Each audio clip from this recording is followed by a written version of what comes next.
Pada kesempatan ini saya ingin menyampaikan kabar terkait pengumuman P3K 2024 tahap 2 yang semakin dekat. Ini kriteria pelamar yang masuk skema optimalisasi.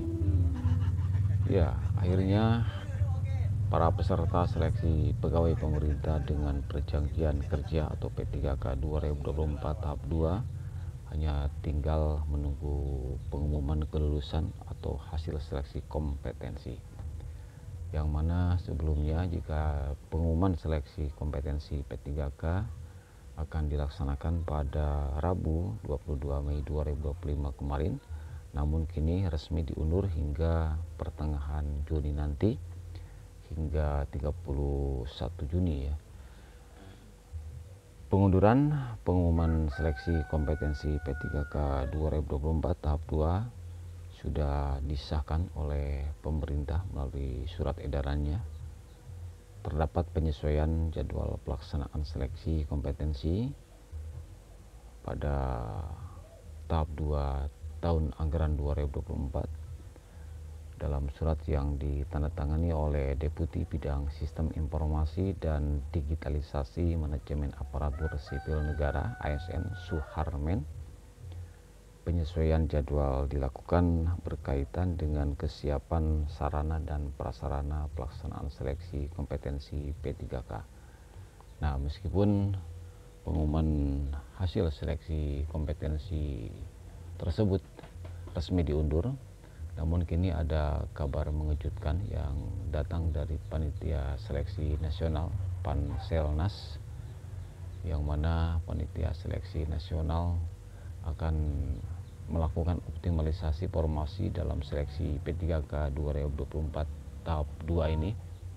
Optimalisasi formasi dilakukan untuk memastikan kebutuhan tenaga ASN khususnya di sektor prioritas seperti pendidikan, kesehatan, dan teknis terpenuhi secara merata dan tepat sasaran di seluruh Indonesia. Lantas bagaimana mekanisme dan kriteria peserta yang masuk optimalisasi formasi dalam seleksi P3K 2024 tahap 2 ini? Nah, berikut pemirsa mekanisme optimalisasi formasi P3K tahap 2. Dalam konteks optimalisasi formasi dalam seleksi tahap 2 ini adalah kebijakan yang diterapkan Panselnas untuk memaksimalkan pemenuhan formasi ASN yang masih kosong setelah seleksi kompetensi tahap 2. Selain itu, optimalisasi ini ditujukan kepada peserta yang sudah memenuhi nilai ambang batas atau passing grade, tetapi belum lulus karena peringkatnya belum cukup tinggi pada formasi yang dilamar.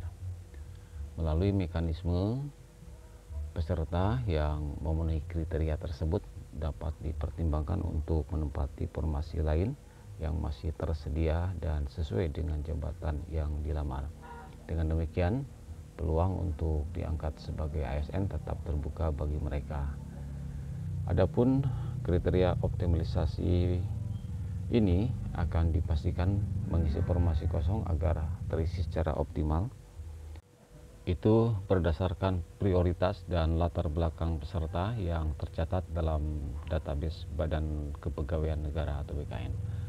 Berikut adalah kriteria pelamar yang termasuk dalam skema optimalisasi P3K tahap 2. Pelamar prioritas termasuk tenaga honorer kategori 2 THK 2 atau peserta lain yang ditetapkan sebagai prioritas oleh instansi terkait.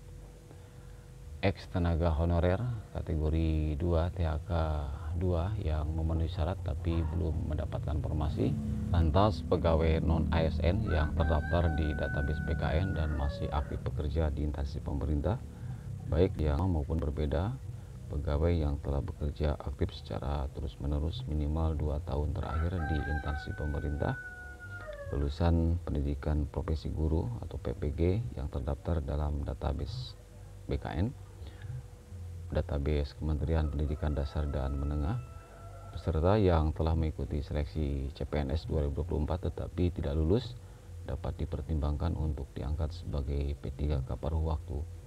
Peserta yang telah mengikuti seleksi P3K tahap 1 dan 2 tetap belum berhasil mengisi formasi juga dapat dipertimbangkan sebagai P3K paruh waktu sesuai kebijakan terbaru. Nah, itu informasi perihal mekanisme dan kriteria peserta yang masuk optimalisasi formasi dalam seleksi P3K 2024 tahap 2. Semoga ini membantu. Terima kasih. Wassalamualaikum.